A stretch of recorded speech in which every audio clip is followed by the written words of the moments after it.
Bueno, un saludito. Este video es el segundo del ciclo de ingeniería de requisitos. Todavía no vamos a hablar específicamente de ingeniería de requisitos. Este es más para hablar un poquito más de ingeniería de software en general antes de empezar a hablar de requisitos. Aclarando que este es un video netamente teórico, luego veremos videos teóricos de requisitos y prácticos.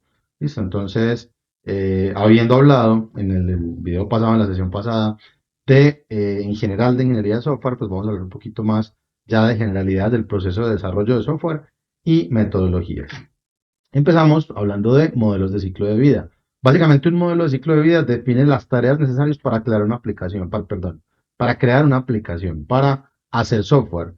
El modelo más común, el más sencillo, está representado por las fases del proceso de ingeniería que vimos antes, empezando por requisitos, pasando a diseño, algunos modelos y algunas empresas trabajan con una etapa intermedia de análisis, eso ya lo vimos, construcción, pruebas y mantenimiento. Entonces, pues a lo largo de la historia se han creado varios modelos y el más común o el más digamos que el más común y el más utilizado es el modelo en cascada, el waterfall, que básicamente dice que se hace una etapa tras otra. Entonces habla de la etapa de análisis, de diseño, de creación de código o desarrollo, de pruebas o testing y de mantenimiento. Ese es el modelo más sencillo y describe simplemente estas fases hechas una tras otra y por la forma en que se ve, pues se le denominó cascada, ¿vale? Hay otro modelo, que es el modelo en espiral.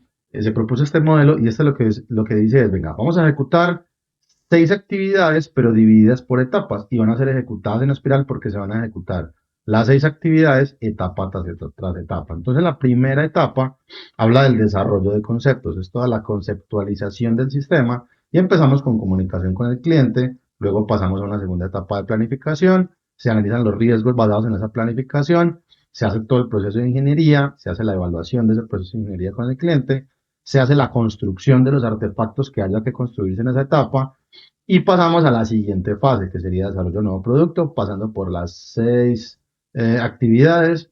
Luego la siguiente etapa, que ya es teniendo el producto construido, vamos a mejorarlo y luego ya el mantenimiento del producto. Eso nos decía el modelo en espiral y siempre se hacía una etapa tras otra. Luego, bueno, antes o después también se propuso el modelo por prototipos. La idea es poder hacer prototipos para mostrar en etapas tempranas el software, para no depender de que el cliente, perdón, viera ya el software funcionando y pues encontrara cosas que de pronto, con las que de pronto no estuviera de acuerdo o quisiera cambiar. Entonces el prototipo, perdón, el modelo por prototipos plantea 3 etapas básicas que son construir un prototipo, que el cliente lo pruebe y que el cliente nos diga y nos dé una retroalimentación de ese prototipo. ¿Le gustó? ¿No le gustó? Y se le hacen mejoras al prototipo. Entonces, esta es perdón, las fases básicas del modelo de prototipos. Hay otro modelo que es el modelo en B. Este modelo está muy pensado sobre todo en pruebas. Se basa en el modelo cascada, abre un poquito las actividades porque también por acá nos está poniendo una etapa de arquitectura antes del diseño.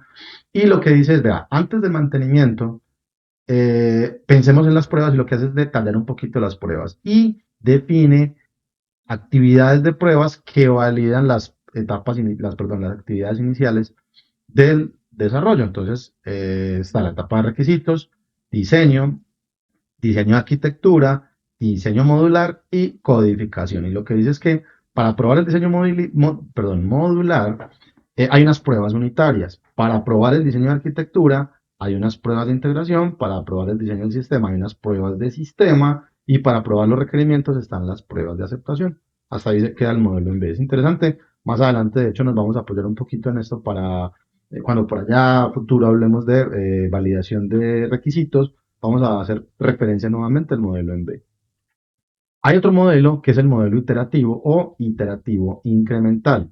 Este modelo lo que dice es que se hace un planteamiento inicial y luego se empieza a trabajar en ciclos. Y en ese ciclo se hace un planteamiento parcial, unos requerimientos, un análisis y diseño o diseño, una implementación, una prueba y se lleva al ambiente. Y así cíclicamente hasta que tengamos un producto entregable y al final se hace la distribución del producto. ¿Cuál es la diferencia de pronto entre iterativo e iterativo incremental? Es que el iterativo eh, Bueno, ya vamos a hablar entonces de hay un modelo propuesto que es el modelo iterativo o iterativo incremental, y es que plantea que se tenga una fase inicial de planteamiento inicial, de ahí se hace unos ciclos de ejecución donde se hace un planteamiento, requerimientos, luego análisis y diseño, luego implementación, luego pruebas, luego evaluación y pasa a un ambiente de administración y así en forma cíclica para al final hacer una distribución o despliegue.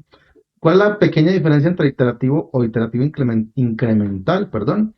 Es que el iterativo simplemente es ejecutar por fases, pero hacemos una entrega final, ejecutar por ciclos. Y el iterativo incremental lo que dice es, vamos a hacer ciclos, pero cada ciclo va a ser un incremento del producto. Es decir, vamos a empezar aquí ya entregamos un producto funcional hasta cierto punto y lo que hacemos es agregarle funcionalidades para hacerlo incremental. Esa es la pequeña diferencia entre iterativo simple o simplemente iterativo y el iterativo incremental. Eh, Ahora, hablemos ya de metodologías de desarrollo de software. Una metodología básicamente es un conjunto de prácticas, técnicas, herramientas y todo lo que yo pueda utilizar para planificar, diseñar, construir, probar, entregar software de calidad aceptable. Listo. También se establecen roles y responsabilidades para los miembros del equipo. Ahora, ¿cuál es la diferencia entre un modelo de ciclo de vida y las metodologías? Es que el modelo de ciclo de vida se queda simplemente en las actividades.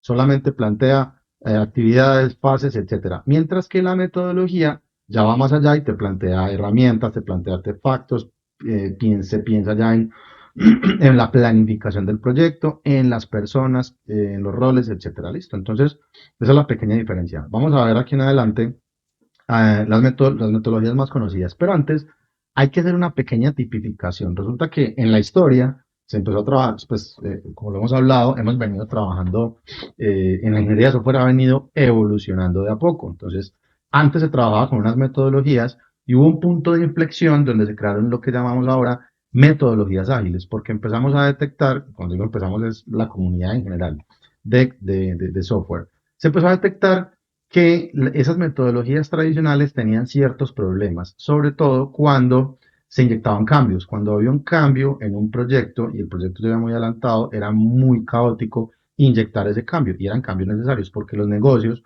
pensemos en proyectos de un año, de 2 años, son proyectos que se van a entregar a un negocio que en ese año o en esos 2 años puede haber cambiado. Entonces, por eso nació las metodologías ágiles y de ahí nació esta tipificación. Que hasta ahora estos son los dos tipos de metodologías que hay. Las metodologías tradicionales, que en esencia, pues todas como con sus matices y diferencias, pero en esencia nos dicen que se ejecuta, perdón, etapa tras etapa. Es decir, primero se hacen los requisitos, luego el diseño, construcción, testing y mantenimiento. Eso en esencia. Y las metodologías ágiles se apoyan mucho a los modelos iterativos y nos dicen, venga, primero hacemos un levantamiento de requisitos inicial, luego hacemos una serie de iteraciones conforme sea necesario y aquí hacemos requisitos, diseño, construcción, testing, mantenimiento, así haciendo iteraciones incrementales. Y al final, pues lo que hacemos es, pues aquí hacemos un mantenimiento y luego hacemos mantenimiento general del software final cuando hayamos terminado las iteraciones. Esa es la gran diferencia entre metodologías tradicionales y ágiles a grandes rasgos. ¿Listo? Entonces vamos a empezar a ver eh, cuáles de las metodologías tradicionales han sido las más conocidas hasta este momento, digamos que las más populares. No me voy a entrar a mencionar todas las metodologías, porque además ocurre algo muy particular en las empresas. Las empresas normalmente adoptan las metodologías, pero no al 100%, lo hacen parcialmente. ¿Por qué?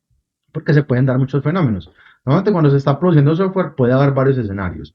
Puede que yo como empresa tenga a un grupo de mi equipo, perdón, a un grupo de trabajadores de mi empresa, ingenieros en sistemas, construyendo software directamente para la empresa. Puede que yo tenga lo que haga es no, contrato a una empresa externa que me haga los desarrollos, o que yo sea esa empresa externa a la que contratan para que hagan desarrollos, o incluso que yo haga un desarrollo de un producto para venderlo. En estos escenarios, en cualquiera de estos escenarios, pues dependiendo de cada caso, me conviene más adoptar o utilizar una estrategia u otra. O por ejemplo, en los escenarios donde yo soy una empresa a la que me contratan, yo trabajo con metodologías ágiles, pero quien me contrata no trabaja con metodologías ágiles, siempre trabaja con metodologías tradicionales hay que hacer un match. Entonces, lo importante de estas metodologías, y eso es pues, un mensaje personal, es hay que adaptar lo que más nos conviene, hacer una pausa, entender cuál es nuestra realidad como empresa o como proyecto, qué es lo que necesitamos y adaptar lo mejor de la metodología. Lo mismo con el contenido que estoy presentando acá. No necesariamente lo que yo estoy diciendo es lo que se debe hacer o cómo se debe hacer, sobre todo cuando hablemos de la práctica, sino que simplemente es una propuesta. Al final, cada quien, cada empresa, cada persona encuentra la forma más óptima de trabajar. Listo, siempre entendiendo pues qué es lo que más conviene al equipo y a mí como ingeniero. Entonces, volviendo acá, pues a nivel de metodologías, pues la más conocida, la más común es Cascada. Waterfall presenta no solamente unas fases, sino que también presenta roles, etcétera. Bueno, otra cosa es que no me voy a centrar en mencionar a detallar demasiado las metodologías, sino que simplemente voy a pasar muy por encima pues por cada metodología para dar a grandes rasgos qué es lo que nos presenta y nos propone. Entonces, la metodología cascada, pues es lo que ya mencionamos, basada en el modelo de ciclo de vida, es ejecutar las etapas en cascada, es decir, una tras otra, análisis, diseño, creación de código o desarrollo, como lo queramos llamar, pruebas o testing y mantenimiento.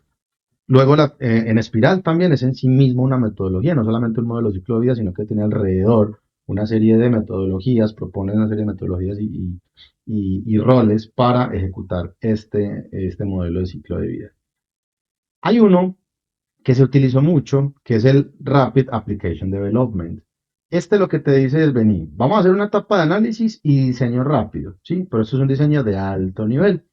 Y el desarrollo lo vamos a hacer apoyados en el modelo de ciclo de vida de prototipos. Vamos a ejecutar 3 etapas en forma iterativa. Entonces, hacemos un desarrollo inicial, lo demostramos, el cliente nos retroalimenta y lo refinamos. Basado en ese refinamiento, terminamos desarrollando un cambio y un incremento y así haciendo demostraciones hasta que tenemos el desarrollo finalizado. Una vez el desarrollo está finalizado, pasamos a las pruebas y pues estando probado lo pasamos al mantenimiento o al despido. ¿Listo? Ahora, también salió el de Rational Unified Process. Resulta que Rational Software es una empresa, perdón, que ya hoy hace parte de IBM. Esta empresa se dedicaba a producir software. Entonces lo que hicieron fue definir ellos mismos toda una metodología. ¿Listo? Entonces, eso pues, es un aporte bastante grande porque, a mi juicio, es la metodología que más se vino utilizando en los últimos tiempos, hasta antes de metodologías ágiles.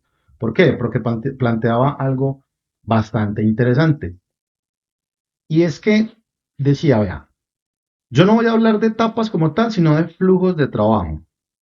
Y lo primordial es que esos flujos de trabajo, perdón, no se ejecutan uno tras otro al 100%, sino que se traslapan. Es decir, mientras yo estoy haciendo requisitos, puedo estar haciendo análisis. Mientras estoy haciendo análisis, puedo empezar algún tipo de implementación. Entonces, lo que dicen es, rápidamente, no me voy a tener mucho acá, pero dicen, tenemos unos flujos de trabajo para el proceso de creación de software y unos flujos de trabajo para el soporte de ese proceso. Casi que esto se vuelve flujos para construir el producto y estos son flujos para el proyecto que se encarga de construir el producto. Y trabajamos en una etapa inicial de iniciación, otra de elaboración, otra de construcción y otra de transición. Y lo que dice, listo, yo hago el modelado. Bueno, y lo que define la gráfica es qué tanta cantidad de trabajo se hace en esa etapa. Entonces nos dice, yo estoy haciendo el modelado de negocio, durante la iniciación empezamos y crece bastante el modelado de negocio. Y mientras estoy haciendo el modelado de negocio, ya estoy empezando a hacer requisitos y cuando estoy en el top de requisitos, ya estoy haciendo análisis y diseño. Mientras estoy haciendo análisis y diseño, ya empiezo implementación y así sucesivamente. Las pruebas se empiezan a hacer definiciones iniciales y tiene su pico una vez estamos terminando la implementación.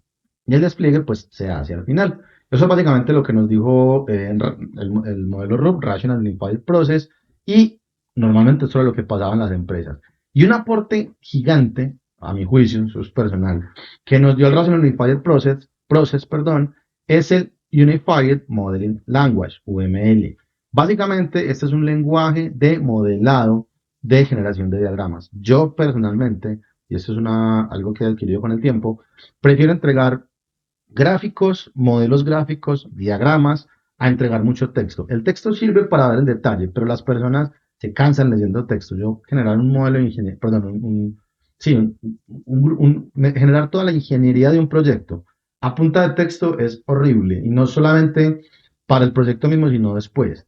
Después va a llegar otro, no sé, otra empresa, otros profesionales a leer esa ingeniería para entender ese proyecto y se van a volver locos porque es demasiado texto. Entonces, en lugar de eso, se pueden entregar modelos, se pueden entregar diagramas. Yo personalmente soy un enamorado de los diagramas porque permiten dar un contexto rápido y visual de las cosas y si alguien quiere detallar, pues ya puede entrar al texto.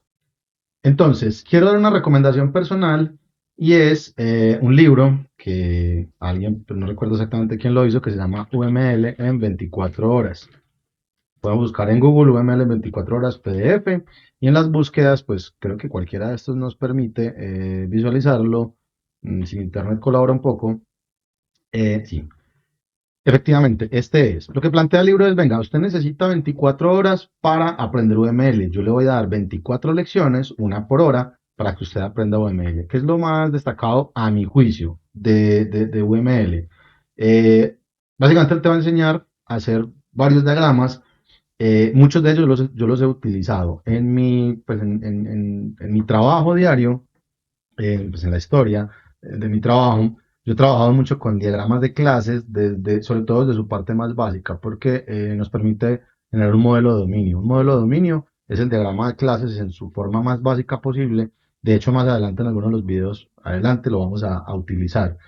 El diagrama de casos de uso, yo no lo he visto mucho en la industria, pero sí en la academia. Entonces, más adelante lo vamos a ver un poco, pero realmente no lo he utilizado mucho en mi trabajo. Y el diagrama de secuencias sí todavía lo utilizo mucho y el diagrama de componentes. Pero hay muchos otros diagramas que, dependiendo de cada caso, pueden resultar bastante útiles para explicar temas pues a alto nivel y pues se puede detallar luego en texto. Entonces, ahí queda la recomendación. Entonces, esos básicamente los dos aportes fundamentales de Rational Unified Process. Uno, pues la ejecución no tan secuencial uno tras otra como el modelo cascada, sino que habla de traslapar. Y el UML, pues que para mí ha sido uno de los, pues, un aporte gigante. Ahora, hablemos de metodologías ágiles. Entonces, pues la principal metodología ágil, como la que más se utiliza, es Scrum. Agilismo, que cabe aclarar algo, y es algo muy importante. Uno, agilismo no necesariamente es terminar todo antes o hacerlo mucho más ágilmente. El agilismo habla más de entregar valor antes. Es decir, yo no tengo que esperar a que el proyecto termine para tener el software funcionando, sino que durante el proyecto yo puedo poner a funcionar software que le dé más valor al cliente, es decir, las partes más importantes del software para el cliente. Y básicamente, ¿qué dice la metodología? Es, vea, vamos a trabajar en sprints. Se apoya 100% en un modelo, pues básicamente es un modelo iterativo e incremental.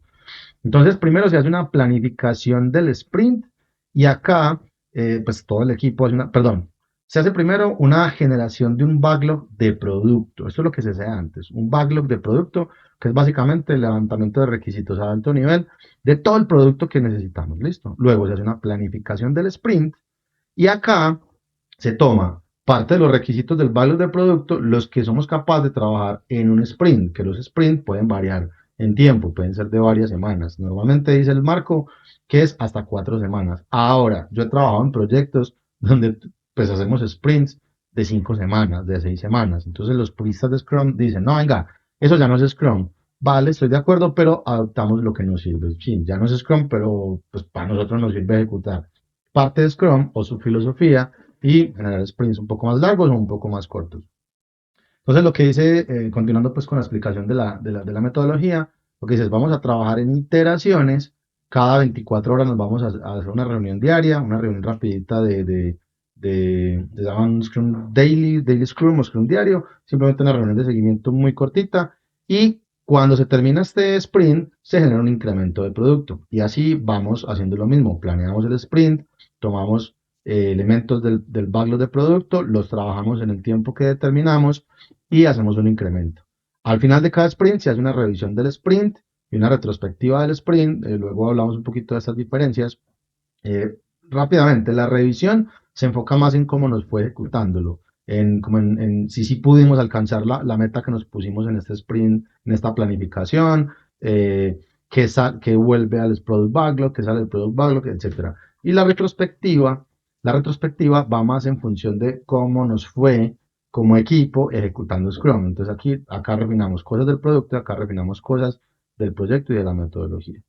Eso a muy alto nivel, luego lo vemos un poquito más en detalle, pero esta metodología llegó a solucionar uno de los grandes problemas que teníamos con las metodologías tradicionales y es inyectar un cambio. Supongamos que un proyecto de un año, a los 11 meses le inyectamos un cambio y ya estamos en la etapa de implementación. Entonces nos toca volver a hacer parte del modelado, parte de requisitos, parte de análisis, parte de la implementación y nuevamente pruebas. Entonces eso bueno, sí, si estamos en pruebas ya nos tocaría hacer pruebas. Eso realmente no nos permite reaccionar a cambios. En ágiles, sobre todo en Sprint, perdón, en Scrum, es posible que yo lleve, por ejemplo, 7 sprints y en esos 7 sprints el cliente, ya yo le entregue algo al cliente, el cliente diga, vení, es que yo creo que es mejor hacer un cambio acá porque encontramos que en la operación, no sé, algunos operarios lo están haciendo en forma diferente, entonces necesito inyectar este cambio.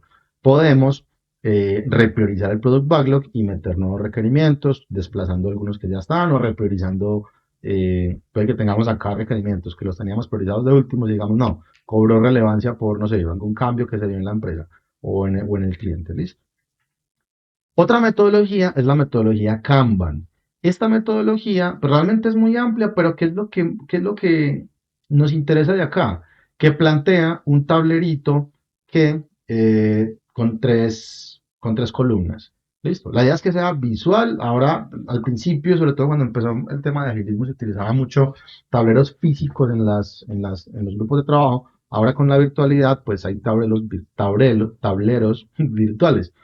Básicamente tiene tres columnas. Una, donde yo pongo las actividades o los requisitos o las historias de usuario, lo que sea, que yo esté trabajando en el que hacer. Y conforme va avanzando el trabajo, los voy pasando a haciendo. Entonces yo empiezo a trabajar por ejemplo la tarea, la paso a haciendo y cuando la termino la paso a hecho.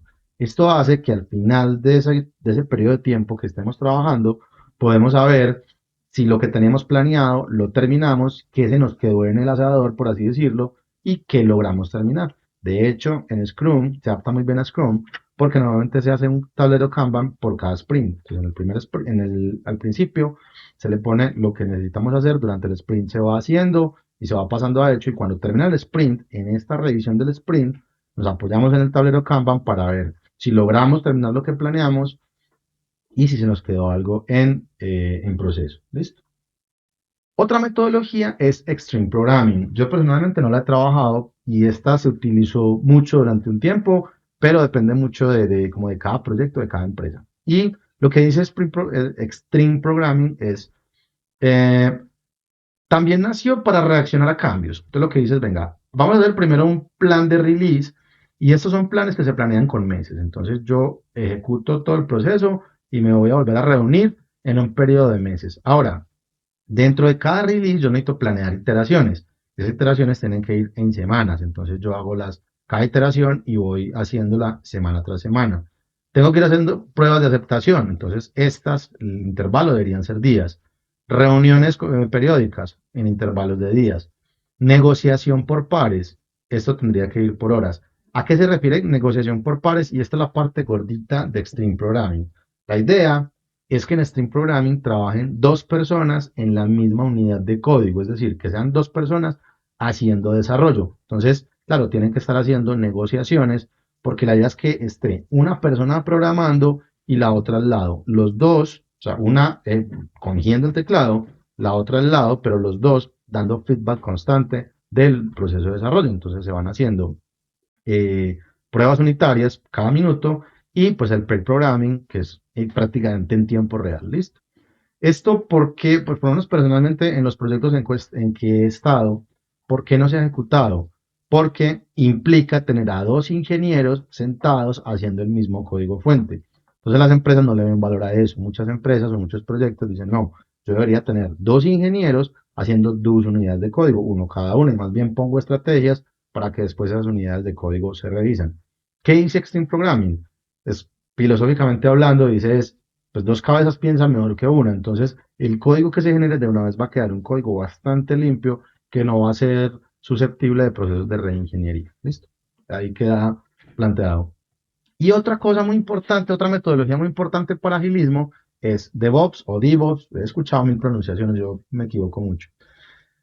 Básicamente, ¿de dónde viene el término? Es en principio más una filosofía o una forma de trabajo que se ve apoyada luego en prácticas. Y es que lo que dices, venga, históricamente hemos tenido separados, muy separados, a los equipos de development, de desarrollo, y a los equipos de operaciones, operations. Entonces lo que hagamos, entonces se definieron fue básicamente unas prácticas para unificar el trabajo de development y operations en un mismo flujo de trabajo. Y lo que dices, venga, vamos a hacer esto tiene que ver con la parte de desarrollo y esto con la parte de operaciones. Trabajemos como uno solo, ¿sí? Trabajemos como uno solo y pues hagamos la planificación, codifiquemos, compilemos, probamos, hacemos el release, o sea, generamos un release, lo desplegamos, lo operamos, monitoreamos y con eso vamos haciendo la planeación y así sucesivamente. Ahora, a raíz de esta filosofía, venga, trabajemos juntos y trabajemos casi como una unidad, han salido incluso nuevos roles. Hay roles específicamente de DevOps que lo que hacen es parte de código, parte de operaciones y muy apoyados en herramientas, ya se han generado, no sé, herramientas de despliegue continuo, por ejemplo, donde las personas están codificando y cada que compilan hay una automatización para llevar esto a producción o a operación, por lo menos en un ambiente de prueba, no necesariamente en producción, pero probablemente en un ambiente de pruebas, antes de entrar a operar en producción y de una vez se van viendo, se monitorea y se va viendo cómo se va ejecutando. Entonces, esto a la final pues ha cerrado bastante la brecha porque realmente, lo digo por experiencia, históricamente, por lo menos acá localmente, sí ha habido mucha división entre los equipos de desarrollo y los equipos de operaciones y a veces las líneas de responsabilidad entre uno u otro se ven bastante desdibujadas. DevOps pues, soluciona parte de eso y dice, bueno, no hay una línea per se, sino que hay una parte en común, una intersección, y vamos a trabajar juntos para codificar, para generar software y para desplegarlo y monitorear qué es lo que pasa con eso. Esta metodología, esto es un bonus porque realmente no te plantea en general cómo desarrollar software, sino que el agilismo ha bebido mucho de esta metodología. Esta metodología nació creo que en Toyota, no recuerdo muy bien la historia, pues invito a que lo busquen y miren la historia, pero lo que dice es, venga, eh, porque ¿qué dice qué dice la filosofía en general, o la metodología Lean? Es céntrese en el cliente, céntrese en quien usa el producto. De hecho, en la serie en Toyota pensaba mucho en quien utilizaba los vehículos. Nosotros en software lo extrapolamos a quien utiliza el software y es muy común. Esto ha pasado mucho en las empresas y desafortunadamente todavía pasa y pues hay que seguir como evangelizando respecto a esto. Y el software realmente es bastante importante y va a ser muy insistente esto en otras sesiones. Es bastante importante saber quién va a ejecutar el software y entender quién lo ejecuta y cómo lo va a ejecutar. Muchas veces toman las decisiones algunos cargos directivos, algunos cargos de supervisión basado en lo que ellos suponen. Se modela el software bajo eso, bajo esas premisas, se implementa el software y cuando vamos a ver, la persona que lo utiliza hace otro proceso o lo hace ligeramente diferente. Entonces, ahí esto genera bastantes dificultades y genera muchísimo reproceso. Entonces, Lean lo que dice es, venga, céntrese en quién va a utilizar el software o quién se va a ver beneficiado por el software y haga estas etapitas. Primero identifique el valor, es decir, qué es lo importante para ese cliente. Luego identifique la cadena de valor, es decir, cómo usted va a llevarle desde su proyecto valor a ese cliente de acuerdo a lo que identificó acá. Luego cree ese flujo para poder favorecer la cadena de valor, suéltela para que el cliente lo viva, lo entienda, perdón, lo consuma, pues consuma el producto de esta cadena de valor, de este flujo de cadena de valor y deje que fluya. Y el mismo cliente le va a dar la retroalimentación. Eso sí, usted esté tomando constantemente insight de lo que el cliente está viviendo para que usted haga una mejora continua, identifique el nuevo valor que usted pueda aportar o refine el valor que usted pueda aportar y así sucesivamente. Entonces en software lo hemos adaptado. De hecho, de las primeras cosas que dice Scrum es hay que identificar qué es lo que le da más valor al cliente. ¿Y quién es el cliente? ¿Quién va a utilizar el software o quién va a ver beneficios directos del software. Entonces, esta, pues como bonus, es una metodología, viene más de producción, pero pues nos sirve para entender que hay que enfocarnos en el cliente, en quien utiliza el software. ¿Listo? Y pues hasta acá esta sección. Muchísimas gracias. Ya en la próxima sesión, en el próximo video, sí vamos a hablar específicamente de requisitos. mm, y probablemente tengamos ya tengamos dos videos, uno de teoría y otro de puesta en práctica de levantamiento de requisitos.